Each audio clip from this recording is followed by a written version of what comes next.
Good afternoon. ভালো আছো তো সকলে? চলো আজকে আমরা জীবদেহে ঘটমান একটা জৈবিক ক্রিয়ার সঙ্গে একটা সামাজিক ঘটনার মিল আছে এরকম একটা ঘটনা নিয়ে আলোচনা করি। তো আচ্ছা, তোমরা বলো দেখি, তোমাদের কার কার ফ্যামিলিতে, কার কার বাড়িতে 10 বা 12-র বেশি লোক সংখ্যা আছে? কজন হাত তুলো দেখি একবার। 10 বা 10-এর বেশি লোক সংখ্যা আছে এরকম ফ্যামিলির কে কে আছে?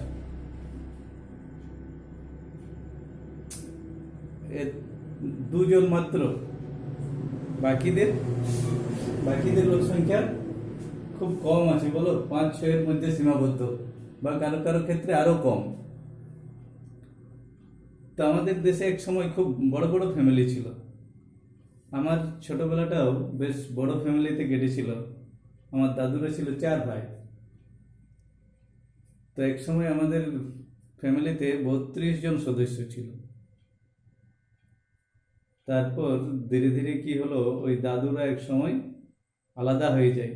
এটা তো জানো অনেকে যে আমাদের এই যে ছোট ছোট পরিবারগুলো কি করে তৈরি হয়েছে। বড় পরিবারগুলো ভেঙে টুকরো টুকরো হয়ে ছোট ছোট পরিবার হয়েছে। তো ওই 4 দাদু যখন আলাদা হয়, তাহলে একটা পরিবার ভেঙে 4টা পরিবার হয়েছিল। পরবর্তী সময়ে এই আমার দাদুদের প্রত্যেকের দুটো করে ছেলে ছিল, অর্থাৎ আমার ছোটবেলায় 7টা কাকা ছিল এবং বেশ আনন্দে ওই সময় দিন কাটত। পরবর্তী সময়ে যখন ওই ভাগ হয়ে গেল, দাদুরা 4 ভাই আলাদা হয়ে গেল, বেশ খারাপ লেগেছিল। তার পরবর্তী সময়ে আরও দিন যায়, দিন যেতে যেতে এক সময় কি হলো, আমার বাবা কাকারাও এক সময় আলাদা হয়ে যায়। অর্থাৎ পরিবারগুলো ধীরে ধীরে ভাঙতে ভাঙতে ছোট হয়ে গেছে। তো এই যে ভেঙে যাওয়া, একটা পরিবার ভেঙে পরিবারের সংখ্যা বাড়ছে, ভাঙছে, পরিবারটা ভাঙছে বা ভাগ হচ্ছে। এই যে পরিবারের ভাগ হয়ে যাওয়া, এই ভাগ মানে কি? ভাগকে আমরা এরকমও বলতে পারি, ভাগ হয়ে যাওয়া বা বিভাজন। এই ভাগ হওয়ার নির্দিষ্ট কিছু নিয়ম মেনে তো ভাগ হয়। যেরকম হলো যে চলো আজকে আমরা ভাগ হয়ে যাবো, এরকম ভাবে তো হয় না। একটা কোনো কারণ থাকে ভাগ হওয়ার পিছনে, কিছু কারণ থাকে। তারপরে একদিন ধীরে ধীরে ভাগ হয়েছে, একটু টাইম লাগে। তো এরকমই একটা ঘটনা আমাদের শরীরেও ঘটে থাকে। অর্থাৎ কেমন ঘটনা? এই ভাগ হয়ে যাওয়ার ঘটনা, যেটাকে বললাম বিভাজনও আমরা বলি। তো এরকমই একটা ঘটনা আছে, তোমাদের পড়া আছে তোমাদের সিলেবাসে, কোষ বিভাজন। তো আজকে আমরা কোষ বিভাজন নিয়ে আলোচনা করব। কোষ বিভাজন।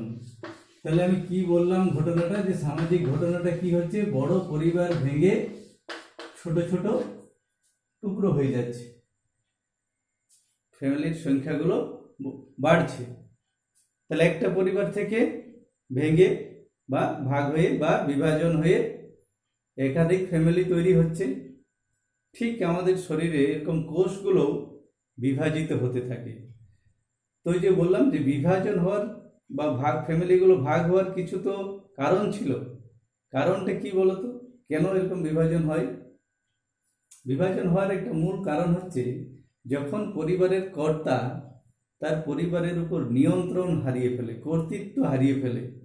অর্থাৎ ফ্যামিলির লোক সংখ্যা এত বেড়ে গেছে যে তার নির্দেশ মতো সব কাজগুলো ঠিকঠাক হচ্ছে না। তাহলে পরিবারের কর্তা যখন পরিবারের উপর কর্তৃত্ব বা নিয়ন্ত্রণ হারিয়ে ফেলে, তখন একটু বিশৃঙ্খলা দেখা দেয়। যার ফলে কি হয়, ওই যে তখন বড় পরিবারের মধ্যে ঝামেলার সৃষ্টি হয়, অশান্তির সৃষ্টি হয়, তখন পরিবারগুলো ধীরে ধীরে আলাদা হয়ে যায়। ঠিক এখানেও আমাদের কোষের মধ্যে এরকমই ঘটনা হয়। তোমরা জানো যে কোষের মধ্যে একটা নিউক্লিয়াস থাকে। নিউক্লিয়াসকে কি বলে?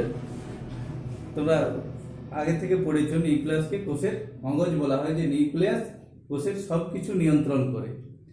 তো নিউক্লিয়াস যখন সাইটোপ্লাজমের উপর তার কর্তৃত্ব হারিয়ে ফেলে, তখনই কোষ বিভাজিত হয়। নতুবা কোষের বিভাজন হওয়ার কি দরকার ছিল? কোষ তো নর্মাল যেমন আছে ঠিকই ছিল। তাহলে নিউক্লিয়াস যখন সাইটোপ্লাজমের উপর নিয়ন্ত্রণ হারিয়ে ফেলছে তখন কোষটি বিভাজিত হতে চায়। তাহলে কোষ বিভাজিত হচ্ছে, কোষ বিভাজিত হলে কি হবে? কোষের সংখ্যা বাড়বে। যেমন ওই ঘটনাটা বলেছিলাম যে ফ্যামিলিগুলোর মধ্যে, পরিবারগুলোর মধ্যে যখন বিভাজন হচ্ছে তখন কি হচ্ছে? পরিবারের সংখ্যা বেড়ে যাচ্ছে। এখানেও কোনো কোষ যখন বিভাজিত হয় তাহলে কোষের সংখ্যা বাড়ে। তো যে কোষটা বিভাজিত হয় সেই কোষটার নাম মাতৃকোষ। ধরো এই কোষটা বিভাজিত হবে, এর একটা নিউক্লিয়াস আছে, এই কোষটা বিভাজিত হবে, এর নাম হচ্ছে মাতৃকোষ। যে কোষটি বিভাজিত হয় তাকে বলা হয় মাতৃকোষ। আর এর থেকে বিভাজিত হয়ে এটার থেকে যে কোষগুলো তৈরি হবে সেই কোষগুলোকে আমরা বলবো অপত্য কোষ। এই দুটো জিনিস মনে রাখবে, যে কোষটি বিভাজিত হয় তাকে বলা হয় মাতৃকোষ, আর যে কোষ দুটো উৎপন্ন হয়, দুটো বা চারটেও হতে পারে, বিভাজনের ফলে যে কোষগুলো তৈরি হবে তাদেরকে বলা হয় অপত্য কোষ। তাহলে এইগুলো হচ্ছে অপত্য কোষ। বিভাজনের ফলে দুটোই কোষ তৈরি হবে এরকম নয়, চারটাও হতে পারে। তো বিভাজনের ফলে যে কোষগুলো তৈরি হয় তাদেরকে বলা হয় অপত্য কোষ, আর যে কোষটি বিভাজিত হচ্ছে তাকে বলা হয় মাতৃকোষ। তাহলে আমরা কোষ বিভাজন নিয়ে আলোচনা করছি। কোষ বিভাজন তাহলে কাকে বলে? যখন একটা কোষ বিভাজিত হয়ে দুই বা তার বেশি কোষ উৎপন্ন করে তখন তাকে বলা হয় কোষ বিভাজন। যে জৈবিক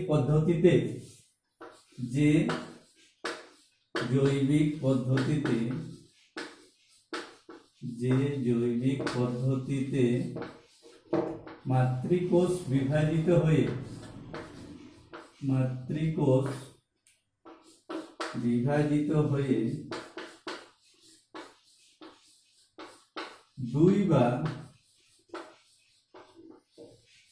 দুই বা তার বেশি অপত্য কোষ সৃষ্টি করে, অপত্য কোষ সৃষ্টি করে তাকে কোষ বিভাজন বলে।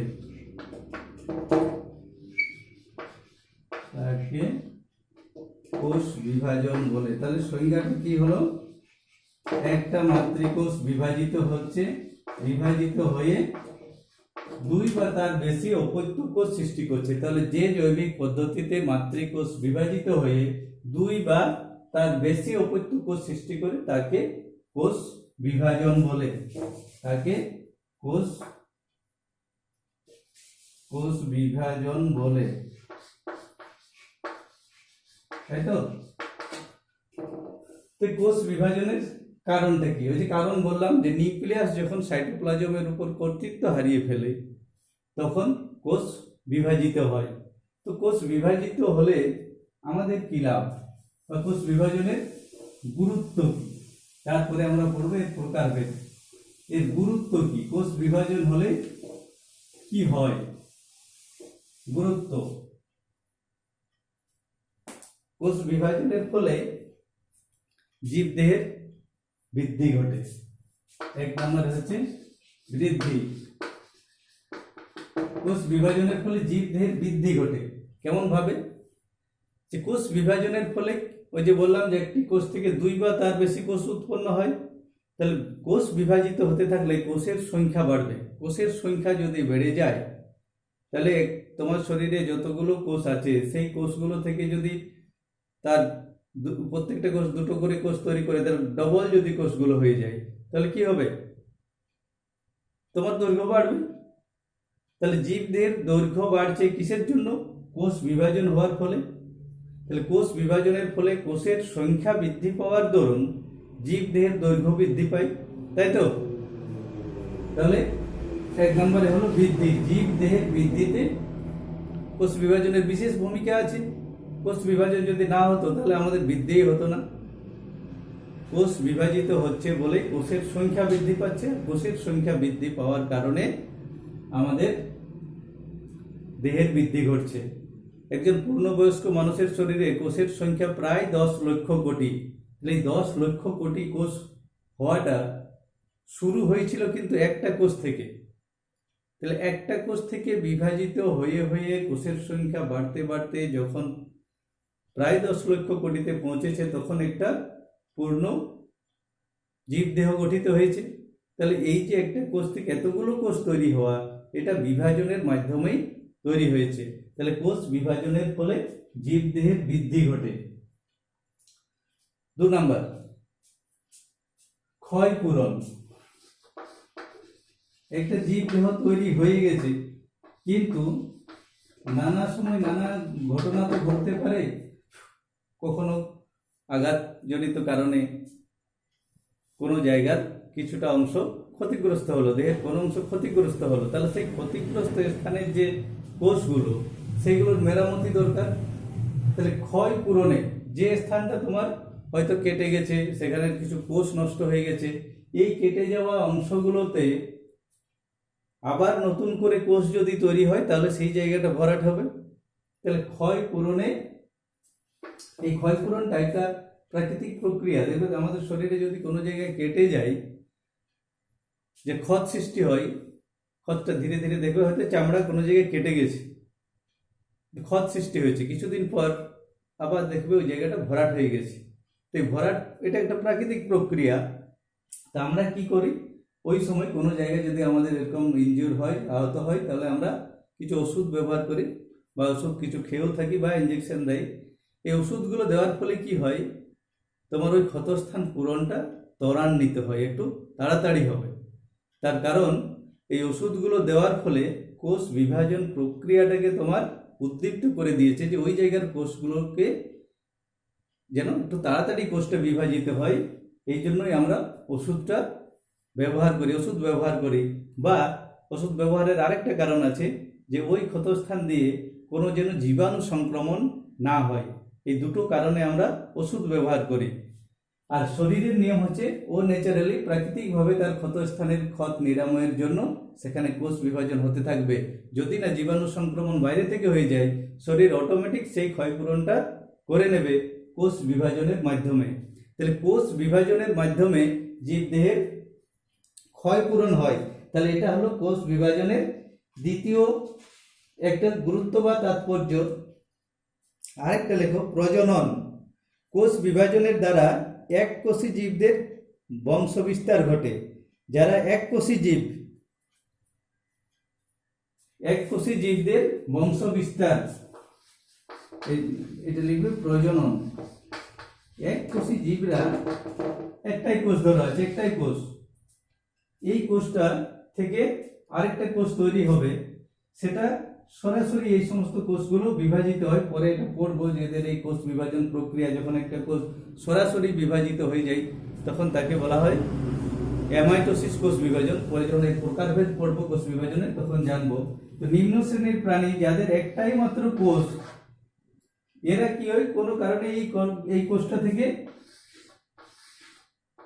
ভাগ হয়ে গেল, একটা কোষ বিভাজিত হয়ে দুটো যখন অপত্য কোষ তৈরি করে, তখন কি হয়, দুটোই আলাদা আলাদা কোষ বা আলাদা আলাদা জীব রূপে গণ্য হয়। যেহেতু একটাই কোষ, একটাই জীব, তাহলে এই কোষটা যদি বিভাজিত হয়ে দুটো কোষ তৈরি করে, তাহলে দুটো জীব তৈরি হয়ে যাবে।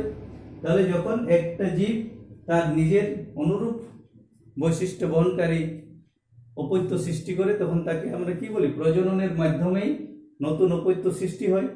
তাহলে এখানে এই যে এককোষী জীবটা বংশবিস্তার হলো কিসের জন্য, কোষ বিভাজনের জন্য। তাহলে এককোষী জীবেরা এই কোষ বিভাজনের সাহায্যে বংশ বিস্তার করে। আবার উন্নত উদ্ভিদের ক্ষেত্রেও প্রজননে কোষ বিভাজনের ভূমিকা আছে। কেমন ভাবে, যেমন যারা উন্নত প্রাণী, গেমেট তৈরি হয়, কোষ বিভাজনের সময় গেমেট তৈরি হয়। এই গেমেট তৈরি হওয়ার সময়ও একটা কোষ বিভাজন প্রক্রিয়া জীবদেহে ঘটে থাকে। কোষ বিভাজনের প্রকারভেদে যখন আমরা যাব, তখন আমরা কয়েকটা নাম পড়বো, কোষ বিভাজনের ভাগগুলো একটু পরে বলছি। তো গেমেট তৈরি হওয়ার সময় একটা কোষ বিভাজন প্রক্রিয়া, যার নাম মিওসিস। এই মিওসিস কোষ বিভাজনের মাধ্যমে এই গেমেট তৈরি হয়। এই উন্নত প্রাণীদের ক্ষেত্রে 2 ধরনের গেমেট তৈরি হয়, পুং গেমেট এবং স্ত্রী গেমেট। এই গেমেটগুলো তৈরি করতে সাহায্য করে মিওসিস বলে একটা কোষ বিভাজন প্রক্রিয়া। আবার উদ্ভিদের ক্ষেত্রে কি হয়, কিসের মাধ্যমে বংশ বিস্তার হয়? উদ্ভিদের রেণু তৈরি হয়। এই রেণু তৈরি হওয়ার সময়ও কোষ বিভাজন সাহায্য করে। তাহলে কোষ বিভাজনের মূল তাৎপর্য বা গুরুত্ব হচ্ছে তিনটা: বৃদ্ধি, ক্ষয়পূরণ আর প্রজনন। তাহলে তোমরা জানলে কোষ বিভাজন কাকে বলে। কোষ বিভাজনের কারণ কি? কারণটা হলো ওই যে নিউক্লিয়াস যখন সাইটোপ্লাজমের উপর কর্তৃত্ব হারিয়ে ফেলে, অর্থাৎ নিউক্লিয়াসের সাপেক্ষে সাইটোপ্লাজমের পরিমাণ যখন বেড়ে যায়, অর্থাৎ এই অনুপাতটা যখন হেরফের ঘটে যায়, তখনই কোষ বিভাজিত হতে চায় বা কোষ বিভাজনের দিকে অগ্রসর হয়। আর কোষ বিভাজনের তাৎপর্য বা গুরুত্ব, এর ফলে আমাদের কি কি লাভ হয়, ঠিক আছে। এরপর আমরা জানবো এর প্রকারভেদ। তার আগে একটু জেনে নিই যে কোষ বিভাজনের সময় কে কে অংশগ্রহণ করে। কোষ বিভাজনের সময় কে কে অংশগ্রহণ করে? ওই যে সামাজিক ঘটনাটা বলেছিলাম আমি, যে একটা বড় ফ্যামিলি ভাগ হয়ে ছোট ছোট হচ্ছে, তাহলে এক সময় কি হয়েছিল যে তারা একটা আন্ডারস্ট্যান্ডিং এ এসেছিল যে আমরা এই বড় ফ্যামিলিতে অসুবিধা হচ্ছে, তাহলে চলো ভাগ হয়ে যায়, ছোট ছোট ফ্যামিলিতে বিভক্ত হয়ে যায়। এবং সেখানে ভাগ হওয়ার সময় সবাই একত্রিত হয়েছিল। সবাই একত্রিত হওয়ার পর একটা নির্দিষ্ট রীতি মেনে বা পদ্ধতি মেনে তাদের যা সম্পদ ছিল সেই সম্পদগুলোকে ভাগ করেছিল, তাই তো। ওই ফ্যামিলির যা সম্পদ থাকে, কোনো পরিবার যখন আলাদা হয়ে যাচ্ছে, সেই পরিবারের যা সম্পদ, সেটা হাঁড়ি কড়াই থেকে আর্থিক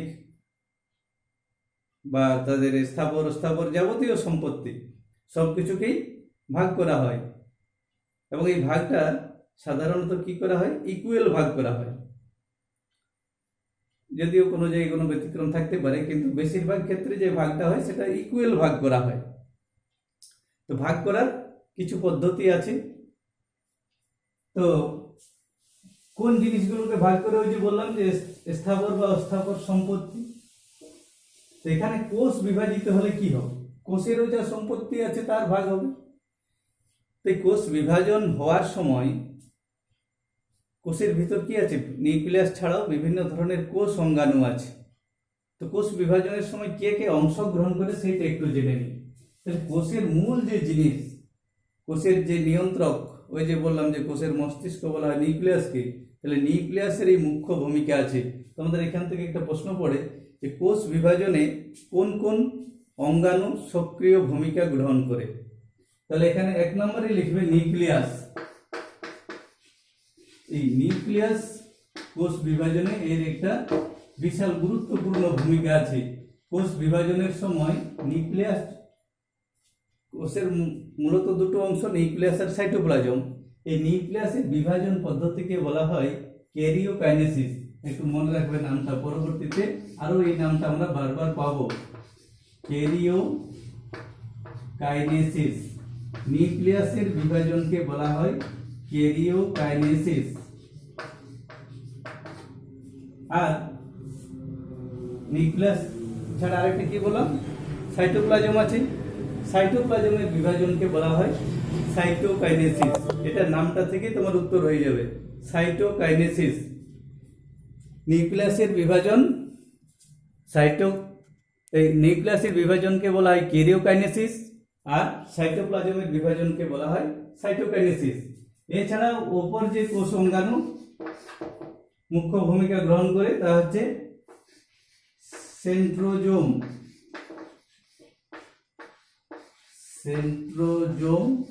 ও মাইক্রোটিবিউল।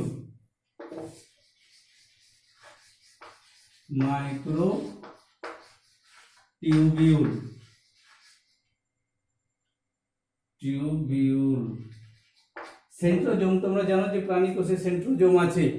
এই সেন্ট্রোজোম কোষ বিভাজনের সময় দুটো সেন্ট্রিওলে বিভক্ত হয়ে এটা থেকে বেম তন্তু বা স্পিন্ডিল তৈরি হয়, এক ধরনের সুতোর মতো অংশ। ওই কোষকে যখন, কোষের তার সম্পত্তি যখন ভাগ, মানে কোষের বিভিন্ন উপাদান যখন ভাগ হয়, মূল যে ভাগ হওয়ার বিষয় সেটা হচ্ছে কোষের ক্রোমোজোমগুলোকে ভাগ করার সময় এই স্পিন্ডিলগুলো সুতো দিয়ে এক ধরনের সুতো তৈরি করে, যার সাথে ক্রোমোজোমগুলো অ্যাটাচ হয়ে ক্রোমোজোমগুলোকে টেনে দু প্রান্তে নিয়ে যায়।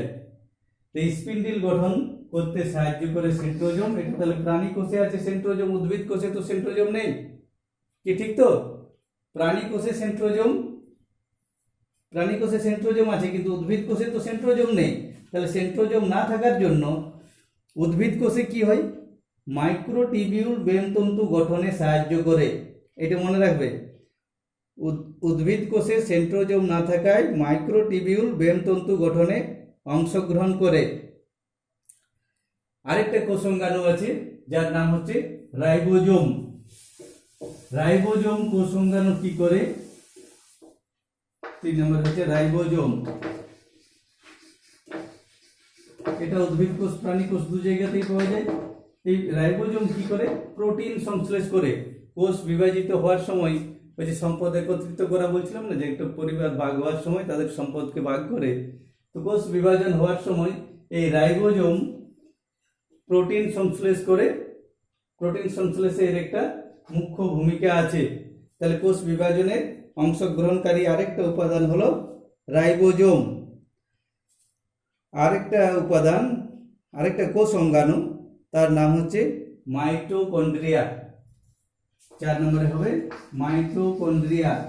এই মাইটোকন্ড্রিয়া কি করে তোমরা জানো? মাইটোকন্ড্রিয়াকে কি বলা হয়? কোষের শক্তিঘর। তাহলে এই কোষ বিভাজন প্রক্রিয়াটাকে সম্পন্ন করার জন্য শক্তির যোগান দেয়। তাহলে মাইটোকন্ড্রিয়া কোষ বিভাজনকে সম্পন্ন হওয়ার জন্য শক্তি সরবরাহ করে, কেননা কোষ বিভাজন হতে গেলে একটা টাইম লাগবে। এই সময় ধরে কোষকে শক্তি সরবরাহ করতে থাকে মাইটোকন্ড্রিয়া।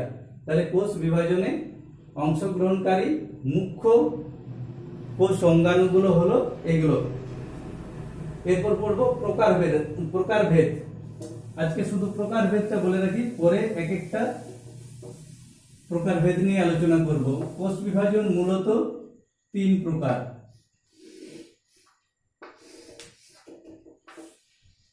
মাইটোসিস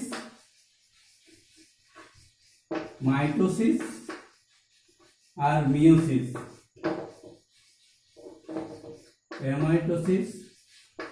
মাইটোসিস আর মিয়োসিস।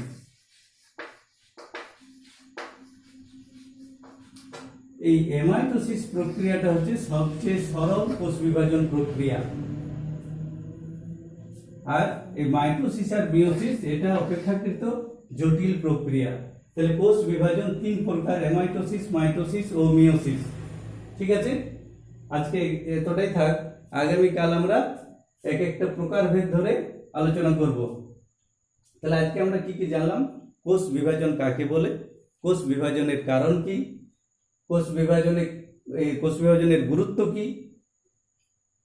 আর কোষ বিভাজনে কোন কোন কোষ অঙ্গাণু মুখ্য ভূমিকা গ্রহণ করে, ও কোষ বিভাজনের প্রকারভেদ। ঠিক আছে, তাহলে তোমাদের কাজ থাকলো কোষ বিভাজন কাকে বলে। 1 নম্বর প্রশ্ন, কোষ বিভাজন কাকে বলে। 2 নম্বর, কোষ বিভাজনের কারণ কি। 3 নম্বর, কোষ বিভাজনের গুরুত্ব লিখো।